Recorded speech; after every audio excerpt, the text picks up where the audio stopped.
शैबा में पूरा बाब है उन सहाबा और ताबीन का बयान जो हाथ बांध कर नमाज पढ़ते थे, फिर उसके बाद बाब है उन सहाबा और ताबीन का बयान जो हाथ छोड़कर नमाज पढ़ते थे। Clear cut. शेख जुबैर साहब ने कहा इससे मुराद रुकू के बाद हाथ छोड़ना है, हालांकि इमाम इब्न अबी शैबा ने उस पर बाब बांधा है उन सहाबा और ताबीन का बयान जो हाथ छोड़कर नमाज पढ़ते थे, और उनका बयान मुसन्नफ इब्न अबी शैबा में पूरा बाब बांधा उन सहाबा और ताबीन का बयान जो हाथ बांधकर नमाज पढ़ते थे। अब भाई देखें ये मुसन्नफ इब्न अबी शैबा है। चलो मैं आपको ये ब्लैक आ रहा होगा टाइटल, मैं आपको अंदर का टाइटल बताता हूँ। देखें साफ टाइटल जो आएगा ना मैं आपको वो बताता हूँ कि ये ऐसे जहन में ख्याल ना है कोई और किताब डाली थी। मुसन्नफ इब्न अबी शैबा,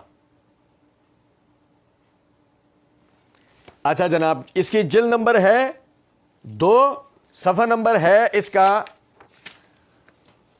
333। तवज्जो सुनना, इमाम अबू बकर बिन अबी शैबा ने बाब कायम किया है वज़उल यमीन अला शिमाल।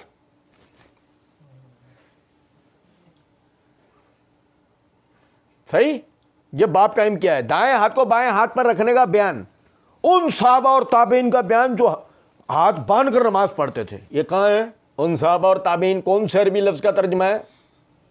उन सहाबा और ताबीन का बयान। पता है क्या हुआ?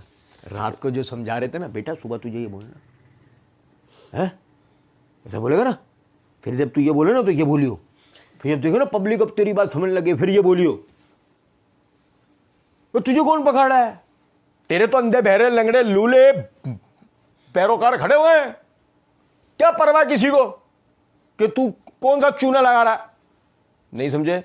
और जरा देखना, कह रहे हैं उन सहाबा और ताबईन का बयान जो हाथ बांध कर नमाज पढ़ते थे, फिर उसके बाद बाब है उन सहाबा और ताबईन का बयान जो हाथ छोड़कर नमाज पढ़ते थे। और लीजिए देखो उसके बाब क्या बाब है?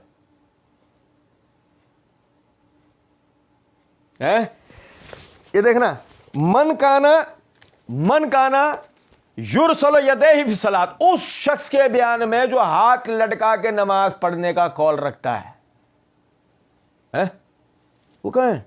उन सहाबा और ताबीन के बयान। ये कहाँ है? किस लफ्ज का तर्जुमा? उन सहाबा और ताबीन के बयान। तासुर के साथ दिया मिर्जा ने कि वो सहाबा और ताबीन भी थे जो हाथ बांध के नमाज पढ़ते थे, और वो सहाबा और ताबीन भी थे जो हाथ लटका के।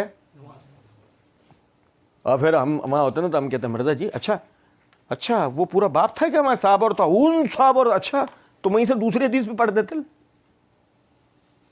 वहां से तुमने इंटरनेशनल नंबरिंग के मुताबिक अब्दुल्लाह बिन जुबैर रज़ियल्लाहु वाली एक रिवायत पढ़ी ना, दूसरी भी वहीं से पढ़ देते, तीसरी, चौथी, पांचवी, छठी, सातवीं पढ़ते जाते, हमसे जवाब लेते जाते। तो तुम्हें भी पता था तुम्हारे पल्ले कुछ और यहां पर मौजूद है, और वो जो तुमने उठाया है उसमें तुम इतना जलील होने वाले हो के बाद छोड़ दो। ठीक है, सुनना जरा बात। अच्छा देख, क्लियर कट देखा आपने? Clear cut